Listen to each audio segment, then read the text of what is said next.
Hi, Martin. Hello. This is Connie Inukai, and I'm so glad you're here. And the reason that you're here is because I am interviewing coaches because I don't have a coach. And before I decide to hire a coach, I thought the best thing to do is to research different coaches, what they do, how they can help me, and do I really need a coach? Okay, so you're kind of a specialized coach. And can you just tell me in like a few sentences what it is that you coach about? Well, I help entrepreneurs get customers until they beg me to stop. Is if I had one line, that's the one I use. So really what I do is I take advantage of hidden resources. So either talents, skills, actual resources, whether it's technology, a system, proprietary information, your unique customer base, things about you, all different things. But in the end, again, if I had to summarize it, I specialize in helping people get leverage. So it's taking advantage of their pre-existing systems, their pre-existing processes, and the quality of their products and services, their existing customers, all sorts of things. But really, sometimes it's to make more money. Other times it's to make the same amount of money and reduce the costs. And sometimes it's not really about the money. They're happy with their level of income and cash flow. They're looking to reduce headache. They're looking to regain the passion that they had when they started, because very often we start with passion, which is great, and emotion, but then the rubber hits the road and we start getting roadblocks and challenges. And then that's when we really find out how committed we are. And often it's just, we need a fresh approach. We need an outside eye. It depends. It's different. So it's kind of like a custom tailored suit or outfit for a lady, where it's dependent upon the person. Great. So if I'm a very happy person, and I still have my passion about my business. Mm-hmm. If I were to work with you, what would you do for me? Well, first, you don't know what I do. So I'll tell you what I do. I'm an inventor. I have a product called Tip and Split, which is to help older people read the small print on the menu. And it also has a light, and it also figures out a tip and splits the bill in seconds. Okay. Excellent. And then I have another product, which I did during the pandemic. And this product is, because of my age, I'm in the high risk category of COVID. I finally got my 2 vaccines, but for the longest time, I never left the house. So what I decided to do was something productive. So I went through all my old photo albums. In those days, we used to have photo albums. Now young people only have their phone. But I went through all the photo albums and gathered pictures of memories that I have growing up with my grandparents, and memories that I want to share with my children and my grandchildren and future generations, because once I'm gone, nobody's going to know about me. That's wonderful. I remember when I was young, used to buy these little sticky corner things, and it was actually a blank book, and then we put the corner on the. It was an innovation. Before, you used to take the picture and slide it into little cuts in the page, and then you got these little.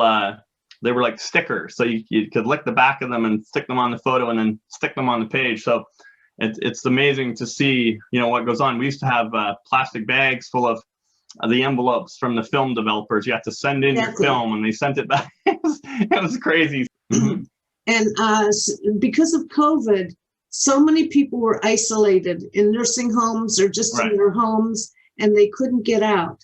So I think that this is a wonderful idea to share, to put together their memories. Yes. Actually, this is my book that I wrote.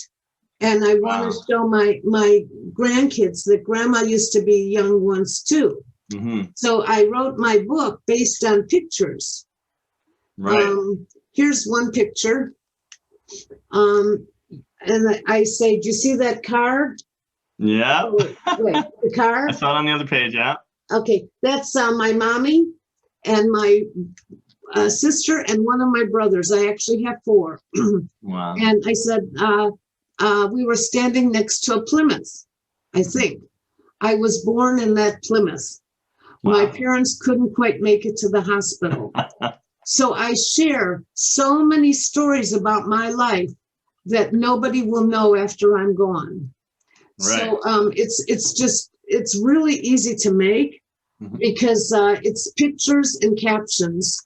I have just so many wonderful pictures in here. And that's priceless, absolutely. Yeah, and so what I want to do is I'm trying to get young people like 40-year-olds to bond with their parents and grandparents and put it together for them because their parents might not or grandparents might not have the technology. Like for me, all it was I would take my camera and I would take a picture of the picture and then I would upload it and do that, but some people can't do it. So I think this is a really nice bonding project for young people to do with their older relatives. You know, so that's my new project, and I call it Write Your Selfie. And the reason I call it that is because millennials are always taking selfies, but we don't. My age doesn't take selfies, so this is their chance to write their selfie. So that's my current business. That's what I'm focusing on now. So if you were working with me, what would you do? What would be the steps that you would take for me to get my clients happier and me to have less stress, as you say, and to have me memorable? Where what was your line that you said? Helping you get customers until you beg me to stop. Right. I love that. I love that phrase. So what would you tell me to do? Well, I would tell you to do something along the same lines. So you just explained to me very beautiful story in a loving way about this thing that you created, and obviously you are in love with, and it is an amazing product. I think there's some service involved as well in gathering those pictures and putting it together and maybe writing the book. So if what I'm doing, Martin, is I'm having a course. I already made 6 lessons. Where once they sign up for my course, I give them a lesson a week. And so in 6 weeks, they should have their book done. See, now you didn't say that before. So that is what I would do. So really what I help people do, first of all, is compartmentalize what they've got. So very often when you meet an entrepreneur who's developed a new company, product, or service, they will go, it's great. And they'll tell you all the elements of it. But when we're marketing a product or service, we need to get to the bottom line because people are busy. They've got so much information coming at them today with social media and so on. That's like hundreds of thousands of messages a day.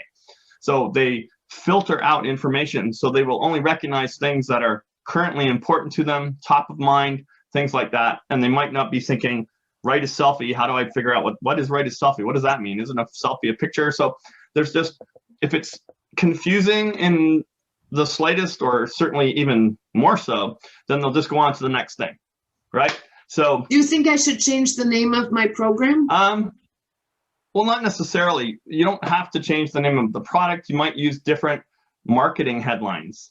So, memories are priceless, something like that, where it's just, you need and this is a mistake many businesses make, is they make the headline or the hook of the advertising or hook of the Facebook ad, whatever it is they're using, they make it the name of the product and people don't know what it is. So you might go by a billboard and it says Wilkinson and Associates, and you're like, oh, okay. I don't know if it's a law firm. I don't know if it's an accounting firm, right? But they're branding and nobody knows who they are, right? So unless you're already a known brand, that's kind of a waste of money. So if you see a Nike swoosh, you get it. If you see Coca-Cola, you get it. But if you see Wilkinson and Associates, you're like, what? Moving on. So to answer your question, that's a discussion to have. So one of the things that coaches do is they're a sounding board. A good coach listens, gives you feedback, answers you with questions as much as direction. So a mentor is more likely to say, well, here's what I did in my business, follow in my footsteps. Here's how we're going to do it for you. So sometimes I mentor, depending on the client. Other times I'm strictly a coach. Sometimes I'm a consultant. A consultant is where you sort of cross the line from mentor to participating and doing it for you. So a coach would say, you need a better headline. A mentor would say, you need a better headline, and here's what I did with mine in the past, and then would maybe verbalize it or show you an example. Whereas a consultant would go, let me rewrite that for you based on my experience and a coaching mindset of here's why. So there's different levels of interaction, different levels of service, and different levels of activities. So by the way, let me just interrupt. I call it Write Your Selfie, your life story in pictures. Right. That helps? And that has some elements of describing what it is, and definitely the subheadline there, describing your life in pictures, capturing memories, that helps as well. So again, I'd like to be objective oriented. So the objective would be how to have a short, powerful, punchy hook to get attention for people. So the first objective is to get people to stop being busy, stop looking at other things, and want to look at what I'm talking about. The next objective would be to quickly further describe what it is to increase their level of interest. So I get you to stop. Free car. What? What free car? Right? So increase your level of interest. If you live in the Chicago area and are willing to participate in the survey, you could win a free car. Okay, got my interest. All I have to do is fill out a survey, right? So and then the next thing is, well, I need to keep you interested the whole way, but you can see, and then take you deeper. But now you're more interested. Now I'm willing to invest, give up some of my time, trade it, whatever you want to call it, for what you're trying to sell me or get me to do. So that's great. How did you learn how to do that? Mainly through experience. Over the past 25 to 30 years, I'm working in sales and marketing, failing a lot, succeeding as well. But you remember when you fail, and you learn more when you fail. But then once you improve, then it's sort of you have a baseline, and you know more easily what will work, what can work. And then after that, it's the small adjustments. It's testing this A against B. So again, just like you said, you need to change the name of your product. If you're early in the game, maybe. But again, that's the discussion you have. If you're late in the game, I've worked with some companies where they have a horrible name. They have a challenging domain name. So it's like free-ebooks.net. It's not a .com. It's got a hyphen in it. You know, it's just awkward. So then how do you work around that? So very often people get stuck in one track. They have a one-track mindset. They get myopic. They get so deep that they can't understand that there's alternatives. So very often, you know, people confuse sales and marketing. They confuse branding with advertising. So there's just lots of confusion. So really what a good coach should do is help you have clarity. Do you understand the difference? Do you understand the difference between all of those that you just said? Yes. Okay. Okay. So you know, I wrote an article one time. I'm trying to remember the name of it. It was something like sex is not love, and advertising isn't marketing. Right? So because, you know, two people can meet up and have a good time, but doesn't mean they're in love, doesn't mean they're going to get married, doesn't mean all sorts of things. So you can put out an ad and go, wow, that's a nice ad, good picture, think that's a good headline, but it's not necessarily part of a marketing strategy. So the ad is just a tactic. It's just a one-time, pay this much money, put that out there, see how it works.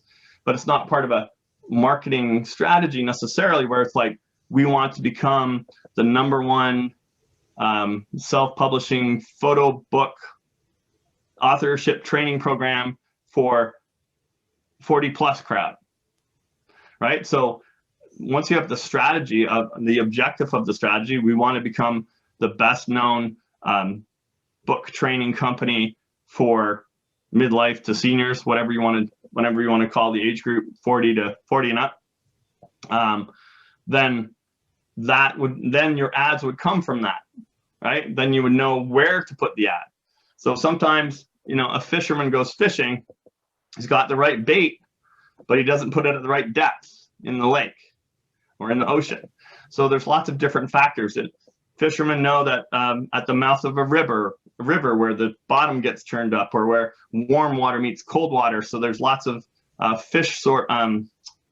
bait sources for the fish, like all the stuff that they want to eat. So that's, if you throw your hook in, you're increasing your chances of catching a fish because they're already there feeding on natural sources. So that's just an example of an analogy or a story to say that there's lots of factors involved in each of those things: sales, advertising, branding, marketing. That's wonderful. So that's absolutely wonderful. So are you? What do your clients say about you? Well, it's either "Wow, you're wonderful" or "You're fired." No, so happy to say that the "you're fired" has not generally happened. Actually, we go through a process where I generally only work with people where I know that I can help them. So it's as important to me that I work with someone who is coachable, that is willing to do what I say. Because in the past, and part of my experience when I was first doing this, was I would take any client because I was eager, I was wanting to help, I thought I could help anybody because I was smart or something, right? But some people hire you and then they argue with you, right? So if they hire you as the trusted counselor, then if they're arguing with you, maybe you're not the trusted counselor. So you really need to sort of have a relationship that's transformational, not just transactional. So, I give you $2, you give me a hot dog. That's a transaction, right? I get you to not eat a hot dog and eat an apple and vegetables instead, and you lose weight. That's transformational. So I can charge you $60 an hour as a nutritionist instead of $2 an hour as a hot dog vendor, if you get my drift. So it's rather complex. I'm trying to simplify it. So my apologies for stereotypically generalizing, if you will. But I'm just trying to summarize for you so it's clear. Is that clear for you? Yeah, it's very clear. So I'm really looking to see who can help me. Okay, because I'm kind of tired of working alone. I understand. Do you think that we might be a good fit? I mean, for my product? Well, of course, that's up to you. You are in control of that decision. I guess I would ask you sort of what is your primary objective. So I took a quick look at your Write Your Selfie site. Looks very good. Nice start. Very attractive. You've got a video there with an example, a person demonstrating the product, also that they're happy with it. Testimonials are great. The best salespeople for your company are your existing customers, your happiest clients. They are an unpaid, motivated team of champions who will brag about you. So they're almost better than hiring a sales force. In fact, they are an unpaid sales force. If you train them, motivate them, reward them in the right way, and give them free product, give them pizza for the family, whatever it is. Doesn't have to be cash, can just be a thank you note, handwritten, whatever that is, then you'll have an unpaid sales force. So that's an example of leverage. Remember I talked about leverage? Almost all the companies that I have ever engaged with do not have a formalized referral system. They do not have a proactive, planned way to capture testimonials about their product and service. So they're constantly trying to describe how wonderful their product is instead of just letting customers emote about it. Oh my gosh, that sprinkler system that I installed in my lawn is so wonderful. I don't have to get up, roll out a hose, roll it back, run over it with my lawnmower. It's on a timer. I don't even have to press a button. Once it's set up, it just takes care of itself, and my lawn has never looked so beautiful, right? They just go, oh, I love your product. Instead of a salesperson would say, we install your automatic sprinkler system using PVC pipe. Our team comes and installs it. We have people with 10 to 12 years experience. We have a fleet of trucks that can come to your property. and we have an X9 5R sprinkler that elevates to 4 inches and releases about 4.5 liters of water per 5 minutes, right? So generally when a product company markets, they talk about all the features of it. Like I was there with what the product's made of, how it works, the speed, the rate, the cost. But a customer, you talk to them, they go, I love it, right? If I'm marketing, a car, and you talk to a customer like, oh, my family enjoyed our vacation going to Disney. It was air conditioned. The kids watched the DVDs in the back of the seats, and we've never had a vehicle before that we actually enjoyed being in. The trip itself was nice once we got there, but the drive wasn't. Now we enjoy the drive before we get there. And they're like, oh, your customers will come up with angles that you had not thought of, because I've always said, back in the day, remember the yellow pages in phone books? Like they were sometimes like 5-6 inches, and they would deliver it thud on your doorstep or to your business. And we always thought it was a phone book, but when I looked around, I saw that people were putting it on the floor and putting their feet on it. So it was like they used it as a repetitive strain injury tool, or a comfort tool, or it kept the door open. Or to put on your chair so you can reach the table for a kid. Exactly. So customers take your product, and sometimes, good or not, they turn it into other things, or they find ways to use it that you hadn't even thought of. So that, we're just telling the story now, but that's an example of the type of conversation you can have. So for you, when you have a new product, sometimes if your product is so new, the market doesn't know what it is. You have to educate them, and that's expensive. Like the first calculator was $2,000, and no one knew what it was because they all used slide rulers. So you had to teach them what a calculator was in order for them to even think about replacing their current tool, which was in their pocket, and they went, zoop, zoop, and it worked. So, when the first, the first iPod came out, Steve Jobs had to explain what it was, and he did a fantastic job. He said, 1,000 songs in your pocket. He didn't say what the chipboard was inside. He didn't talk about the touchscreen technology. He didn't, right? He just said 1,000 songs in your pocket. And you're like, whoa, I want 1,000 songs in my pocket. So it was about the benefit. It was about the innovation. It wasn't about the technology, which was amazing. It didn't talk about the design, smooth rounded corners, slim, white, like all these things. Everything else before was gray and metal. Now it's like white. So it's just creating enthusiasm. So for you, for example, rather than creating your own market, I would go to existing companies that serve the demographic that you want to reach. So you want to reach 40, I'd say maybe 55 would be more open. Mm-hmm. So let's say you target 50. There are magazines all over North America that focus on the golden years, which is like 50 plus. I would get magazine. I would use publicity. First thing I try and do for my clients is, how can we market this for free? How can we market this using other people's resources or money? Last is, how can we use your own money in the least amount possible to get the most effect? And then the final one is probably, how would I pay a premium price? Like once you're making tons of money, you see people spend money on sponsoring sports cars and NASCAR, right? So I call that stupid money because you've got so much money, you can afford to spend $50,000 on a little sticker on the side of a car that says oil, right? So first thing is, how can you distribute your product and sell it for free? So publicity is always great. I'm all about publicity because what do you believe more, an ad in a magazine or an article in a magazine? Yeah, an article.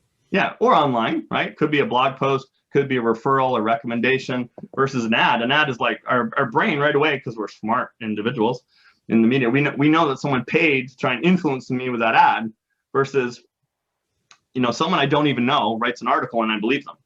So it's kind of like when the theaters are open, somebody walks out of the theater from the movie you're about to go and see.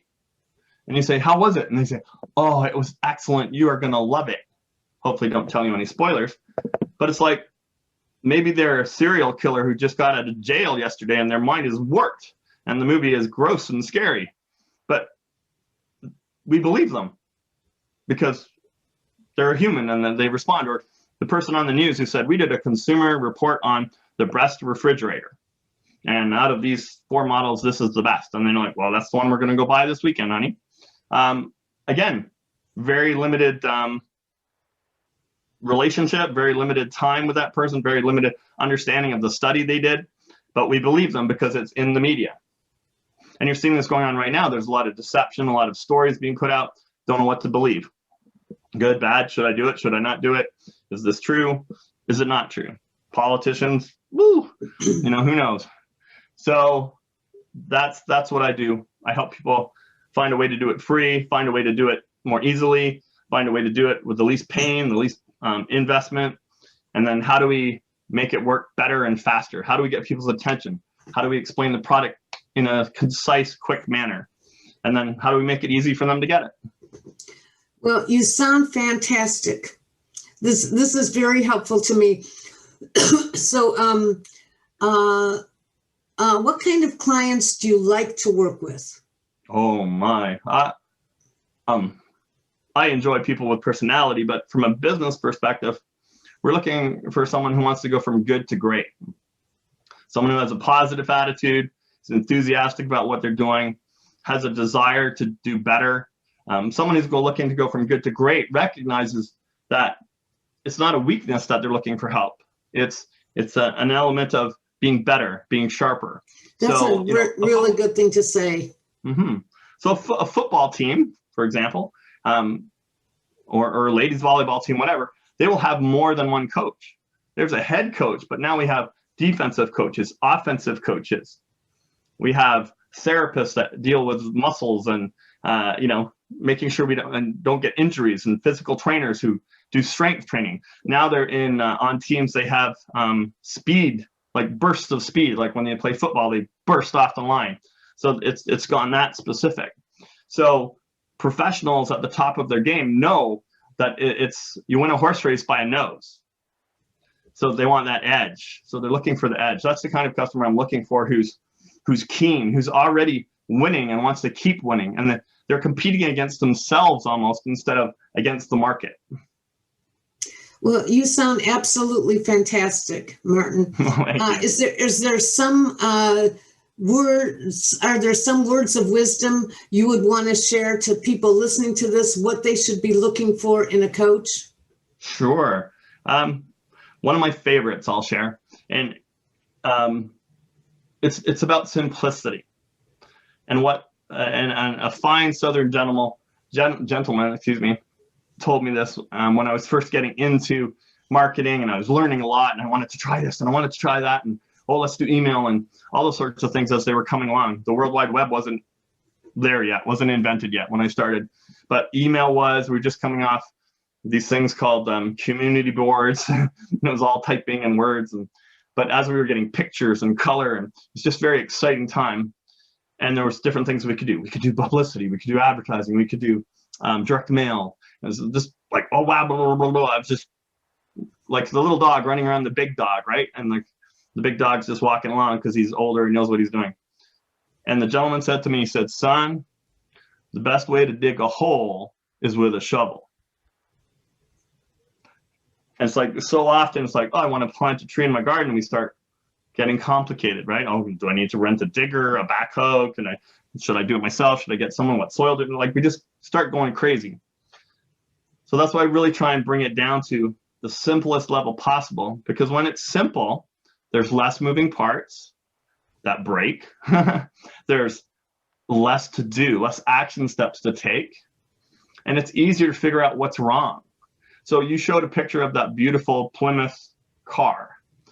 Back in those days, it was easier for people to fix their own cars, and they didn't break down as often because there weren't as many moving parts.